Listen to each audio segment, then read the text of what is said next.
नमस्कार, कार्मिक कर्म चैनल पर आपका स्वागत है। दोस्तों, आपने चैनल अगर अब तक सब्सक्राइब नहीं किया है तो आप चैनल सब्सक्राइब कर सकते हैं।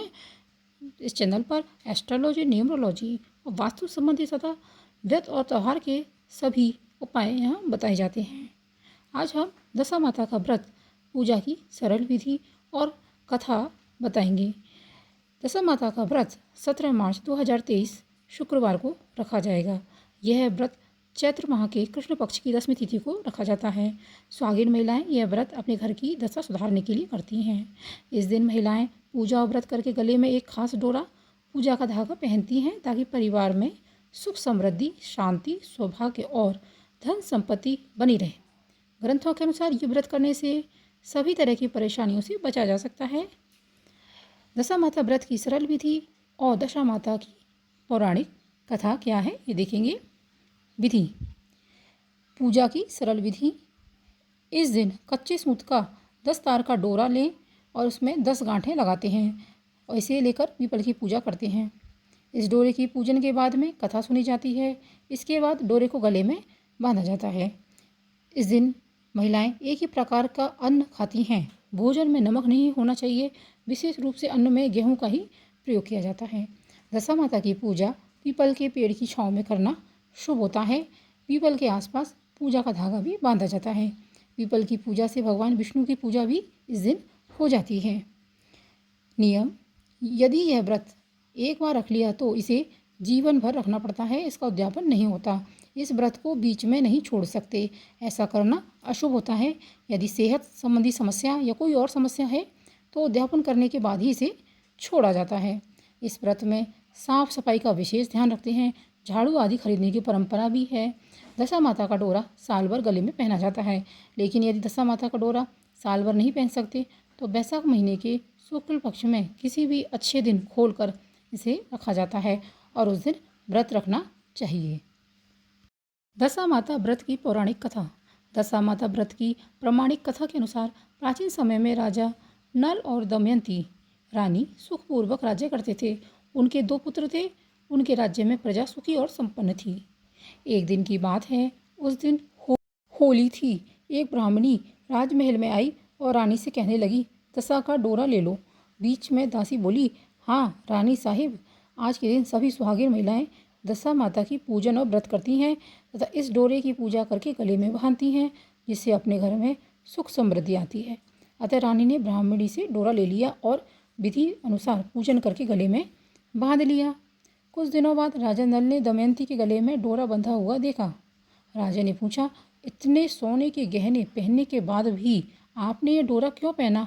रानी बोलती, इससे पहले ही राजा ने डोरे को तोड़कर जमीन पर फेंक दिया।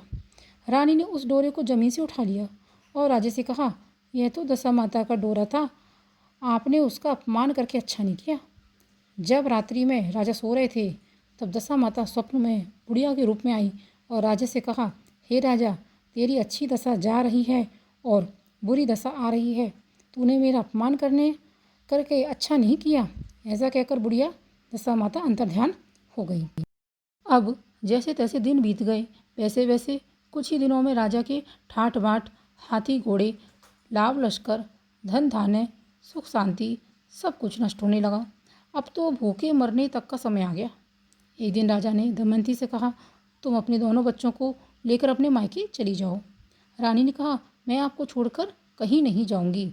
जिस प्रकार आप रहेंगे उसी प्रकार मैं भी आपके साथ रहूंगी। तब राजा ने कहा, अपने देश को छोड़कर दूसरे देश में चलें और वहाँ जो भी काम मिल जाएगा वही काम कर लेंगे। इस प्रकार नल दमयंती अपने देश को छोड़कर चले गए। चलते चलते रास्ते में भील राजा का महल दिखाई दिया। वहाँ राजा ने अपने दोनों बच्चों को अमानत के तौर पर छोड़ दिया। आगे चले तो रास्ते में राजा के मित्र का गांव आया। राजा ने रानी से कहा, चलो हमारे मित्र के घर चलें। मित्र के घर पहुंचने पर उनका खूब आदर सत्कार हुआ और पकवान बनाकर भोजन कराया। मित्र ने अपने शयन कक्ष में सुलाया। उसी कमरे में मोर की आकृति की खूंटी पर मित्र की पत्नी का हीरों जड़ा कीमती हार टंगा था। मध्य रात्रि में रानी की नींद खुली तो उन्होंने देखा कि वह बेजान खूंटी हार निगल रही है। ये देख रानी ने तुरंत राजा को जगाया और दोनों ने विचार किया, सुबह होने पर मित्र के पूछने पर क्या जवाब देंगे, अतः यहाँ से इसी समय चलें। राजा रानी दोनों रात्रि को ही वहाँ से चल दिए। सुबह होने पर मित्र की पत्नी ने खूंटी पर अपना हार देखा, हार वहाँ नहीं था। तब उसने अपने पति से कहा, तुम्हारे मित्र कैसे हैं जो मेरा हार चुराकर रात्रि में ही भाग गए। मित्र ने अपनी पत्नी को समझाया कि मेरा मित्र कदापि ऐसा नहीं कर सकता, धीरज रखो, कृपया उसे चोर मत कहो। आगे चलने पर राजा नल की बहन का गांव आया। राजा ने बहन के घर खबर पहुंचाई कि तुम्हारे भाई भौजाई आए हुए हैं। खबर देने वाले ने बहन से पूछा, उनके हालचाल कैसे हैं। वह बोला, दोनों अकेले हैं, पैदल ही आए हैं, तब वे दुखी हालत में हैं। इतनी बात सुनकर बहन थाली में कांदा रोटी रखकर भैया भाभी से मिलने आई। राजा ने तो अपने हिस्से का खा लिया, परंतु रानी ने जमीन में काट दिया। चलते चलते एक नदी मिली। राजा ने नदी में से मछलियाँ निकालकर रानी से कहा, तुम इन मछलियों को भूंजो, मैं गाँव से परोसा लेकर आता हूँ। गांव का नगर सेठ सभी लोगों को भोजन करा रहा था। राजा गांव में गया और परोसा लेकर वहां से चला तो रास्ते में चील ने झपट्टा मारा तो सारा भोजन नीचे गिरा दिया। राजा ने सोचा, रानी बेचारेगी, तो राजा तो भोजन करके आ गया और मैं उसके लिए कुछ भी नहीं लेके आया। उधर रानी मछलियाँ भूनने लगी तो दुर्भाग्य से सभी मछलियाँ जीवित होकर नदी में चली गई। रानी उदास होकर सोचने लगी, राजा पूछेंगे और सोचेंगे कि सारी मछलियाँ खुद ही खा गई। तब राजा आए तो मन ही मन समझ गए, वहाँ से आगे चल दिए। चलते चलते रानी ने मायके का गांव आया। राजा ने कहा, तुम अपने मायके चली जाओ, वहाँ दासी का कोई भी काम कर लेना, मैं इसी गांव में कहीं नौकर हो जाऊंगा। इस प्रकार रानी महल में दासी का काम करने लगी और राजा तेली के घाने पर काम करने लगा। दोनों को काम करते हुए बहुत दिन हो गए। जब होली दशा का दिन आया तब रानियों ने सिर धोकर स्नान किया। दासी ने भी स्नान किया। दासी ने रानियों का सिर गूंथा तो राजमाता ने कहा, मैं भी तेरा सिर गूंथ दूँ। ऐसा कहकर राजमाता जब दासी का सिर गूंथ ही रही थी तब उन्होंने दासी के सिर में पद्म देखा। यह देखकर राजमाता की आंखें भर आईं और उनकी आंखों से आंसू की बूंदें गिरीं। आंसू जब दासी की पीठ पर गिरे तो दासी ने पूछा, आप क्यों रो रही हैं। राजमाता ने कहा, तेरी जैसी मेरी भी बेटी है जिसके सिर में भी पद्म था, तेरे सिर में भी पद्म है, ये देख मुझे मेरी बेटी की याद आ गई। तब दासी ने कहा, मैं ही आपकी बेटी हूँ, दशा माता के कोप से मेरे बुरे दिन चल रहे हैं, इसलिए यहाँ चली आई। माता ने कहा, बेटी तूने यह बात हमने से क्यों छिपाई। दासी ने कहा, माँ मैं सब कुछ बता देती तो मेरे बुरे दिन नहीं कटते। आज मैं दशा माता का व्रत करूँगी और उनसे गलती की क्षमा याचना मांगूंगी। अब तो राजमाता ने बेटी से पूछा, हमारे जमाई राजा कहाँ है। बेटी बोली, वे इसी गांव में किसी तेली के घर काम कर रहे हैं। अब गांव में इनकी खोज कराई गई और उन्हें महल में लेकर आए। जमाई राजा को स्नान कराया, नए वस्त्र पहनाए और पकवान बनाकर उन्हें भोजन कराया। अब दशा माता के आशीर्वाद से राजा नल और दमयंती के अच्छे दिन लौट आए। कुछ ही दिन वहीं बिताने के बाद अपने राज्य जाने को कहा। दमयंती के पिता ने खूब सारा धन लाभ लश्कर हाथी घोड़े आदि देकर बेटी जमाई को विदा किया। रास्ते में वही जगह आई जहाँ रानी ने मछलियों को भूना था और राजा के हाथ से चील के झपट्टा मारने से भोजन जमीन पर गिर गया था।